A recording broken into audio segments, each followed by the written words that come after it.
नमस्कार बच्चों, हिंदी दर्शन चैनल में आप सभी का स्वागत है। आज हम लोग पढ़ेंगे उपसर्ग। उपसर्ग दो शब्दों से मिलकर बना है। पहला उप, जिसका अर्थ है समीप या पास। दूसरा सर्ग, जिसका अर्थ है सृष्टि या सृजन करना। तो जो शब्दांश पास किसी शब्द के आए और उसके अर्थ में नया अर्थ लाए या उसमें कुछ बदलाव करे, वो उपसर्ग कहलाते हैं। देखिए, उपसर्ग शब्द में भी उपसर्ग लगा हुआ है। कौन सा है? तो यहाँ उपसर्ग है और सर्ग मूल शब्द है। मूल शब्द के पहले उपसर्ग जुड़ता है और उसके अर्थ में परिवर्तन करता है। वे शब्दांश जो किसी शब्द के आरंभ में जुड़कर नए शब्द की रचना करें अथवा उनमें विशेषता उत्पन्न करें, उपसर्ग कहलाते हैं। चलिए इसे उदाहरण से समझते हैं। एक मूल शब्द है हार। इस हार शब्द में हम कई उपसर्ग लगाएंगे और देखेंगे कि कैसे अर्थ परिवर्तित हो रहा है। तो हार शब्द है, इसमें पहले हम आ उपसर्ग लगाते हैं। शब्द बनेगा आहार, जिसका अर्थ है खाना, भोजन ग्रहण करना। दूसरा उपसर्ग लगाएंगे अगर हार में वी, तो अर्थ हो जाएगा विहार, विहार करना, घूमना, भ्रमण करना। इसी हार शब्द में अगर हमने उपसर्ग जोड़ दिया तो शब्द बन जाएगा उपहार, जिसका अर्थ है गिफ्ट, उपहार। अगर इसी हार शब्द में हम प्र जोड़ देंगे उपसर्ग, तो बन जाएगा प्रहार करना, किसी पर आक्रमण करना। इसी हार शब्द में हमने उपसर्ग जोड़ दिया संग, तो उपसर्ग जोड़ने के बाद शब्द बना संहार, यानी विनाश करना। इसी हार शब्द में अगर हमने परि उपसर्ग लगा दिया तो शब्द बन गया परिहार, यानी किसी का त्याग कर देना। तो इस तरह से हमने देखा कि मूल शब्द तो हार एक ही है, परंतु जैसे जैसे उपसर्ग बदले शब्दों के अर्थ बदलते चले गए। या तो शब्द के अर्थ बिल्कुल उल्टे हो जाएंगे, अलग हो जाएंगे, या उसी में कुछ ना कुछ चमत्कार उत्पन्न हो जाएगा। तो इस तरह से उपसर्गों के प्रयोग से अर्थ में परिवर्तन होता है। उपसर्ग तीन प्रकार के होते हैं। एक तो संस्कृत के होते हैं उपसर्ग, दूसरा हिंदी के उपसर्ग और तीसरा उर्दू, फारसी, अंग्रेजी आदि भाषाओं के जो उपसर्ग होते हैं वो भी हिंदी में प्रयोग किए जाते हैं। तो सबसे पहले हम संस्कृत के उपसर्ग को पढ़ेंगे। पहला उपसर्ग है अव, जिसका अर्थ होता है हीन, नीच, और जब ये जुड़ता है तो शब्द बनते हैं अवगुण, अवनति, अवतार, अवतरण आदि। आ उपसर्ग है, इसका प्रयोग तक, समेत या उल्टा अर्थ को प्रकट करने के लिए किया जाता है, जैसे आजीवन, आचरण, आजन्म, आरक्षण आदि। अप उपसर्ग, जिसका प्रयोग अनुचित या बुरे अर्थ को प्रकट करने के लिए किया जाता है, जैसे अपमान, अपहरण, अपवाद, अपयश आदि। अति उपसर्ग, जिसका प्रयोग बहुत अधिक भाव को प्रकट करने के लिए किया जाता है, जैसे अत्याचार, अत्यंत, अतिरिक्त, अतिरंजन आदि।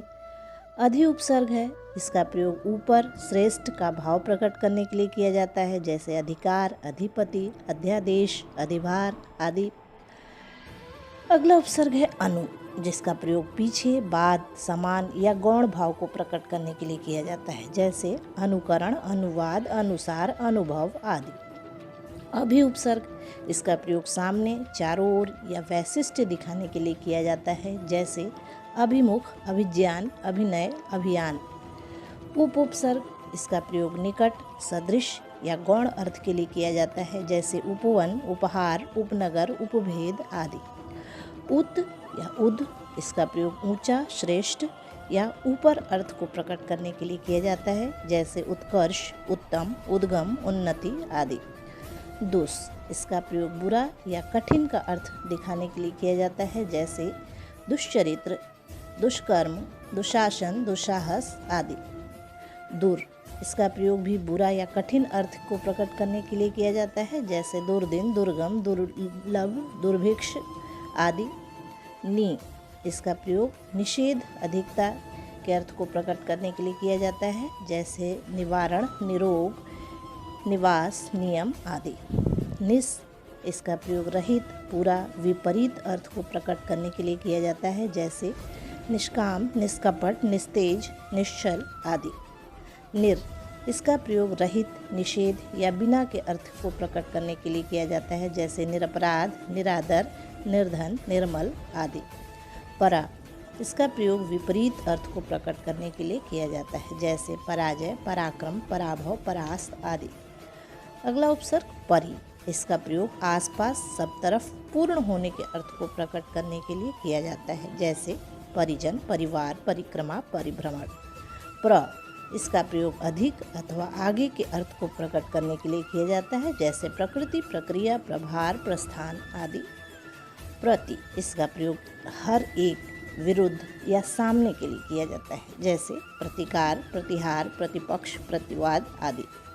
वि, इसका प्रयोग विशेषता, भिन्नता अथवा अभाव को बताने के लिए किया जाता है, जैसे विजय, विज्ञान, विराग, विपथ आदि। सम, इसका प्रयोग अच्छा, संयोग, सहित के अर्थ को बताने के लिए किया जाता है, जैसे संयम, सम्मेलन, सम्मुख, सम्मान आदि। सु, इसका प्रयोग शुभ, अच्छा, अधिक, आसान के अर्थ को प्रकट करने के लिए किया जाता है, जैसे सुजन, सुगम, सुबोध, सुलभ आदि। इसके अलावा संस्कृत के कुछ शब्द, शब्दांश या अव्यय भी हिंदी में उपसर्ग की तरह प्रयुक्त होते हैं, तो चलिए उसको भी जान लें। ये भी हैं अन, अभाव या निषेध के अर्थ में, जैसे अनर्थ, अनादि, अनाचार, अनागत आदि। अ, अभाव के अर्थ में, जैसे अकाल, अधर्म, अभाव, अज्ञान आदि। अंतः या अंतर, भीतर या अंदर के अर्थ में, जैसे अंतःपुर, अंतर्जाति, अंतःकरण, अंतर्देशीय आदि। अधः, नीचे के अर्थ में, जैसे अधः पतन, अधोमुखी, अधोगति, अधोलिखित आदि। अलम, बहुत के अर्थ में, जैसे अलंकार, अलंकृत, अलंकरण आदि। कु, बुरे के अर्थ को दिखाने के लिए, जैसे कुकर्म, कुरूप, कुपात्र, कुपुत्र आदि। चिर, बहुत देर तक अर्थ को बताने के लिए, जैसे चिरकाल, चिरकुमार, चिरस्थायी, चिरपरिचित आदि। तिरस या तिरह, निषेध, तिरछा, टेढ़ा या अदृश्य अर्थ को बताने के लिए, जैसे तिरस्कार, तिरोभाव, तिरोहित आदि। पर, अन्य अर्थ में, जैसे परदेश, परलोक, पराधीन, परमुखापेक्षी। पुनर, फिर के अर्थ में, जैसे पुनर्जन्म, पुनरुत्थान, पुनर्निर्माण, पुनर्विवाह आदि। पुरस, सामने, सम्मान के अर्थ में, जैसे पुरस्कार, पुरस्कृत आदि। पुरा, पहले के अर्थ में, जैसे पुराकाल, पुरातत्व, पुरातन, पुरावृत्त आदि। प्राग, प्राग, पहले के अर्थ में, जैसे प्रागकथन, प्रागैतिहासिक, प्रागवैदिक आदि। प्रादुर, प्रकट होना या सामने होने के अर्थ में, जैसे प्रादुर्भाव, प्रादुर्भूत आदि।